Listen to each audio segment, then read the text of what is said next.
Hey guys, Frosty Knives here, back with another EU book review. And today we are going to be taking a look at book 4 in the Last of the Jedi series, Death on Naboo. This was published in 2006 and clocks in at 135 pages. Now, last we left our heroes, Ferris had been captured by the Empire and was sent to prison. And Salas and Trevor had escaped from the Empire and was rushing back down to Coruscant to go meet up with the rest of the Erase to try to find out who the spy in the network is. So in this book, Ferris is indeed in prison. He's been sentenced to a prison world called the Don Tamo, I believe it was. And while he is there, he's also been sentenced to execution. And while he is there, he is tasked with building parts for the Death Star. Now, that is going to be a very big theme in this portion of the Star Wars novels, because the Emperor does have the battle plans to make the Death Star. He does have the factories and the materials to do it, but what he needs is a massive labor force. And so, in addition to enslaving entire species like the Wookiees and others, and forcing them to help build the Death Star, anybody who becomes a prisoner of the Empire or the Emperor also gets sent to a prison world where they are also forced to work on parts of the Death Star. That's what Ferris is doing. While there, he runs into a friend of his that he knew from his past named Clive, and together the two of them formulate a plan to escape from the prison, and they manage to execute that plan. And they managed to escape from the prison. So either Ferris is meant to be sort of an overpowered Jedi, or the Empire really needs to work on its security measures because they were able to escape a highly fortified prison planet. In the meantime, Salas and Trevor get back down to the crust of Coruscant just in time to find out that Malorum and his stormtroopers are there, and they are murdering the Erased. So there is a big battle that is going on down there. Most of the people in that city do die. A good handful of them, including Salas and Trevor and Keats and a few others, they are able to escape. They sort of fake their own deaths, and she has a ship that she has in hiding. And they're able to get out of there, and they blast their way back up to the lower levels of Coruscant. So again, Empire's got to work on its security measures because they're awful easy to escape from. So Salas and company get back to the lower levels, right? They were on the lowest level. Now the lower levels of Coruscant, and they need to find out where Ferris has been taken. So they tap back into their informant network, and they find out that he's been taken to Dorman, whatever prison planet that was. He's been taken to the prison world. And so they go to the prison world, they escape Coruscant, go to the prison world, and they get there just in time as Ferris is making his escape, and they wind up combining forces, and yay, the gang is now back together again on one ship, and they have been saved from the Empire. Again, lots of near misses and saves in this book. Meanwhile, we have Malorum. Malorum is on his personal mission now. He is hell-bent to find out what happened to Padme. We find out that Malorum is one of the few who knows that Darth Vader is Anakin Skywalker. We don't know how he knows, but he knows. And he knows that he's pretty sure that Padme was killed by Anakin, and he suspects that she had a kid.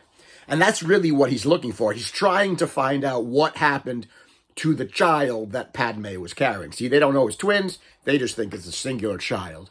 So Polis Massa was a bust. They can't find any information there. He decides to go to the source. He goes to Naboo to investigate the funeral, to investigate the people that were involved in the funeral. He winds up shaking down her 90-year-old grandmother. And she tells him, or he finds out that at that point that yes, the child survived, and that's massive news because he's trying to use this information to usurp Vader's power. He wants to take Vader's place. So if he can get this information and hand it over to the Emperor, then he's going to curry the Emperor's favor, and he's going to knock Vader out of his position as the Emperor's right-hand man, and he's going to take it. Well, Ferris and company find out that Malorum is on Naboo, so they also go to Naboo because Ferris told Obi-Wan, I am going to stop Malorum for you. They get to Naboo. There's fights going on there when they engage with the Empire. They go and the Imperial headquarters that are there. Eventually, Ferris manages to corner Malorum. There's a battle, and Ferris kills Malorum. Defeats and kills Malorum. Ironically, he defeats and kills him in the Theed power generator hangar, the same power generator room where Obi-Wan fought and killed Darth Maul. Malorum got thrown down the same pit that Maul got thrown down. So that's either clever or that's kooky. However you want to think about it. That could be either a clever idea or that can just be a little cringy. I don't know how I feel about it. So Malorum is dead. Ferris has won. The secret is safe. Ferris doesn't know what the secret is, but it's safe. It is safe. Leia and Luke are safe. And at the end of the book, as they're resting in a cafe, wondering what they're going to do next, Ferris gets a personal message from Emperor Palpatine. And the message says, I would like to have a chat with you. I have a proposal to make. So I'm giving you 24 hours of amnesty. Come to Coruscant, have a conversation with me. Let's see if we can make a deal. And that's what Ferris is going to do. He's off to Coruscant to have a little chit-chat with Papa Palpatine. See if they can make some, I think they can make some kind of deal. And that's how the book ends. Again, it was an okay book. I gave it a 3 on Goodreads. I'm starting to think that Ferris may be a little plot armored in some of these books. I mean, he's certainly getting into and out of situations where you would think that it would be hard to get out of. He's sort of making the Empire look a little foolish. And I know the Empire's only been old for 1 year. They're still a toddler.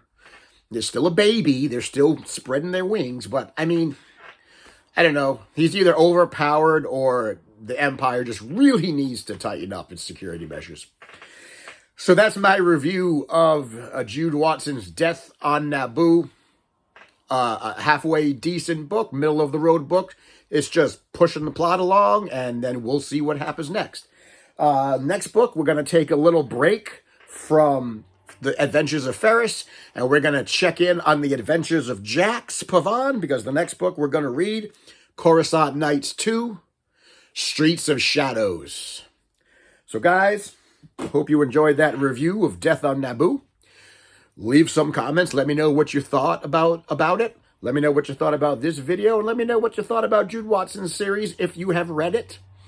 And as always, if you like it, if you like this video, give it a thumbs up, give it a subscribe, share it around, tell your friends, tell your enemies, tell those people that you know that seem to be able to get out of slickery situations. And until next time, thank you for coming to my TED Talk, and I will see you in the next video.